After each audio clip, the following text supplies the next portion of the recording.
Hello,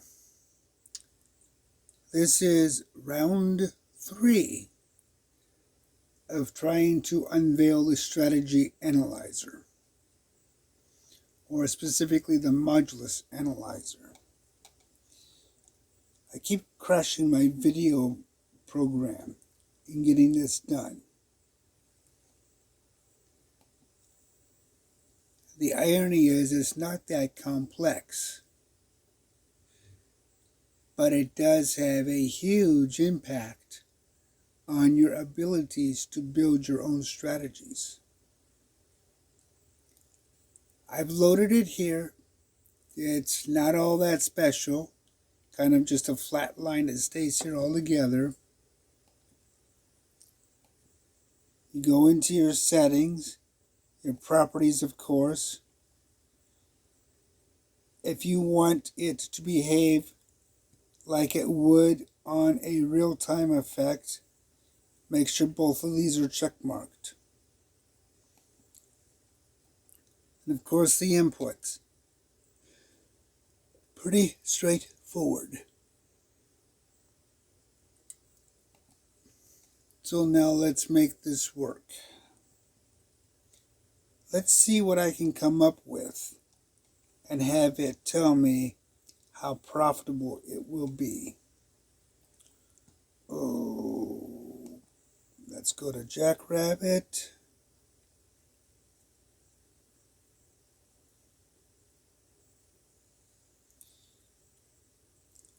And let's set this to the Jackrabbit signal line. Nice and simple and straightforward.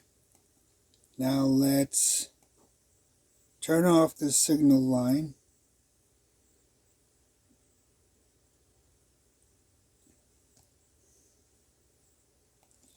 And see what we can come up with.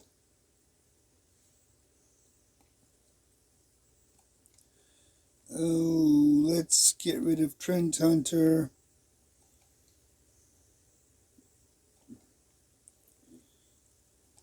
Let's turn on J. Arling.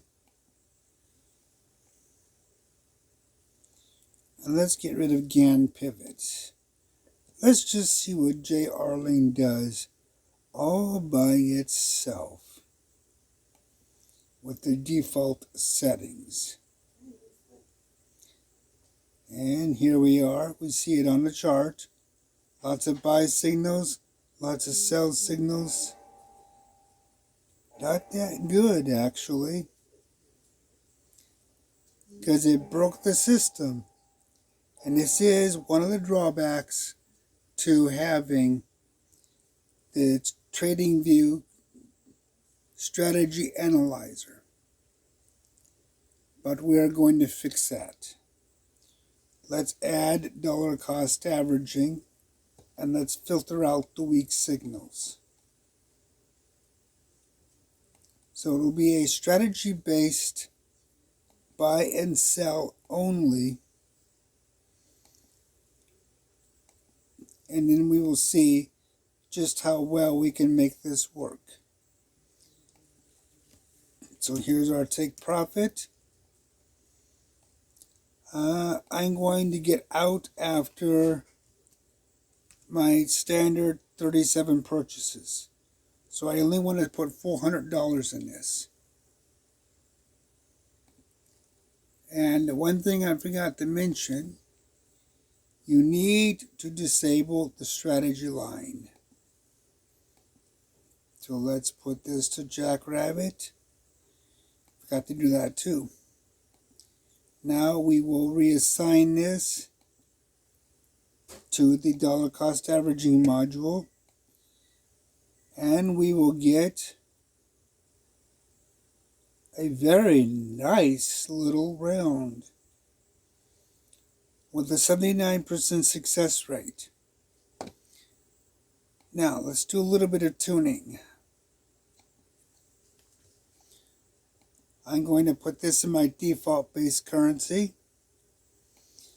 You don't have to, but I like to, because it helps me predict accurate results. So everything is in base currency mode.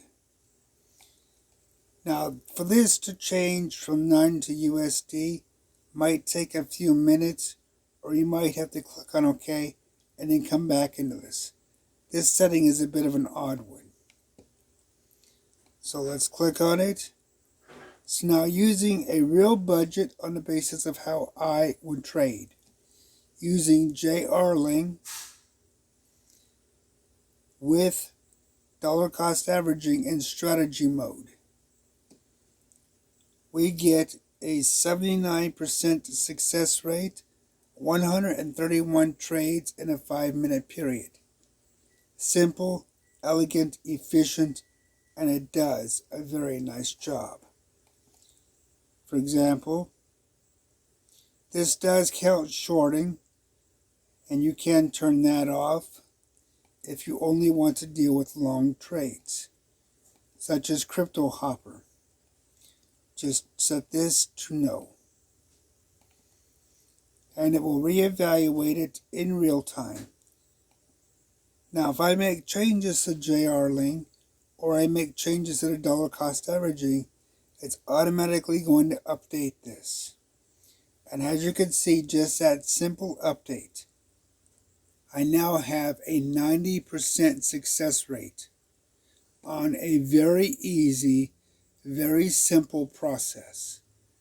JRling is the Crypto Hopper representation in Jackrabbit TV. Adding dollar cost averaging made this a home run strategy. This is something that you can take into a paper trader with confidence and know, just by looking at it, you're going to do reasonably well. This is a reasonably good strategy. Simple, efficient, default. And it does a very nice job scalping. It also handles a lot of unusual market conditions. Let's take a look at the 1-hour chart and actually go back and look at Black Thursday and really see just how well it did. Now you see here it dropped to 52%. That means we must have hit the exit breaker or the exit positions. And that does happen sometimes. This is why it's important that you look at all of your time frames to pick the best and most efficient one for the coin that you are working on. So as you can see, let's minimize this for a moment.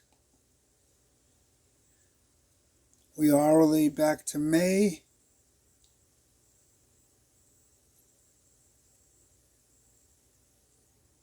Okay, we're back to 2019. Here is the whole Black Friday area. So, why is it only saying 50% success rate?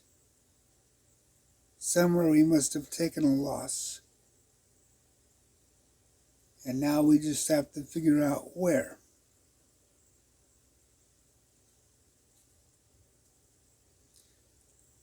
And I can't find it. So I don't know why it's saying that.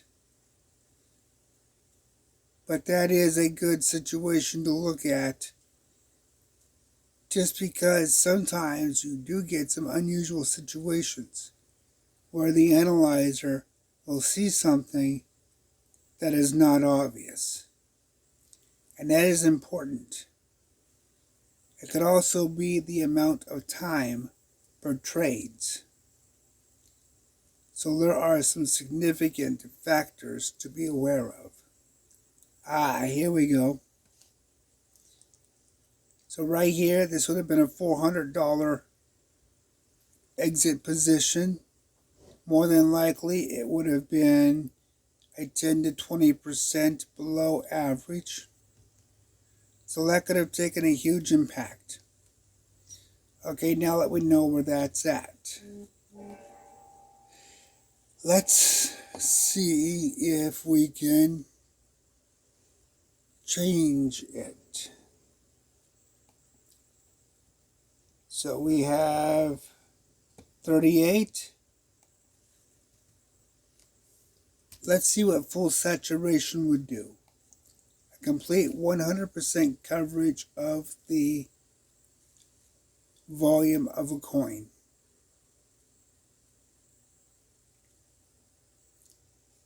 And it's back up to 59%. Not bad, but this is pretty good considering. So, as you can see, real-time changes. Let's do one of my favorite positions. I like to only put $100 in. Let's see if that's actually smart. Or see if I'm going to get burnt at the 1 hour time frame. And yeah, I'm going to take some losses. So, real-time updates. So, you can pick your time frames, find out exactly what your results are going to be based upon this information, and then you can take it to the next level. So, if I go with the 5-minute chart and with the same budget of $100 per coin, I have a 90% success rate. That is reasonable. That is acceptable. And that is something to really look at. So use the new analyzer. But when you go to put your alerts out there, put your alerts on the dollar cost averaging module or whatever module you're using appropriate to your recipe. Do not try to put your alerts on the analyzer. Until next time.